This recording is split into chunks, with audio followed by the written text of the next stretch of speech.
9-pound hammer on the bench. I got a lot going on today. We're custom building controls on an old PDC 600-700 meter. These old mechanical controls, they locked up. They're real bad about locking up, getting stiff, and then snapping off. I've had 3 sets of these meters. They're absolute wonderful meter, but the controls are cheap made. They bind and then they break. As you can see, all 3 of the knobs have broke off. Over the only ones that work is the SWR and the mod down here at the bottom. But the aluminum shafts, knobs that work the power control meter, they have bound up and snapped off right at the hub. So what 9-pound hammer does, and the reason why I do this, guys, is because I've got a lot of experience with these meters, and I know they do this.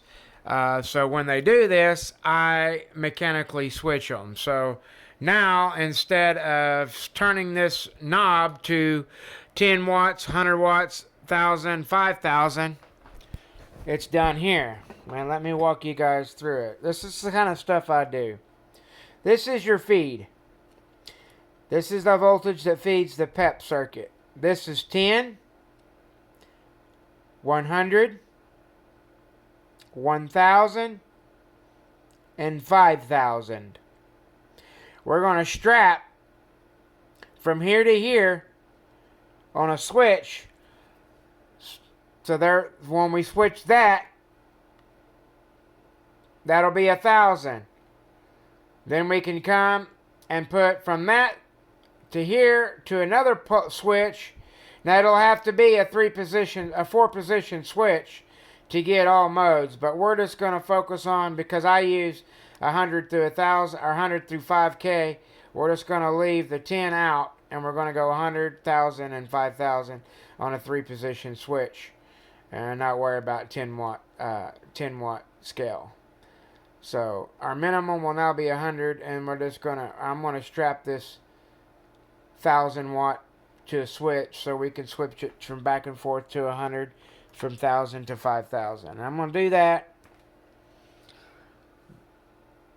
by putting the strap here and then switching the other circuits. And I'll just have to show you all what I'm talking about. But so what I'm gonna be doing is putting a strap here. I've already done this one. I've already done this one. So we're going to do this one now, like we've done this one, to our switch. That way we don't have to use these old knobs no more, and they'll quit breaking off. It kind of sucks, but it's part of it.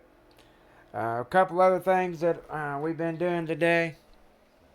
I completely did my my power steering pump on my truck. Got another radio here with some channels in it. So we're going to hook it up here a little bit and put it on the bench in a little bit. But I wanted to get this meter modification out of the way so I can relax. So once I get the meter modification out of the way, then we'll fire up that unit and Grant. So I just need to strap this, hook this all back up. That's okay, because I've been wanting to redo all my I've been wanting to redo this nonsense anyways. Clean all this up. And got all new sticky tape from my meters. And so I guess that's what we're going to do this evening. I spent the day with a good friend, 145, and he was kind enough to take me and go ahead and do this strap real quick. So if you guys no 145, he's a good guy, man. He's went out of his way to help me, and I really appreciate that guy. He's a good person, man. Anyway, 73s. I'm gonna roll me a blunt and get my head together here, and then we're gonna be doing a lot of work for this evening. A lot of electronic tech work here, so we've got a bunch of stuff I'm wanting to get lined out here. So I'll be sharing it with you.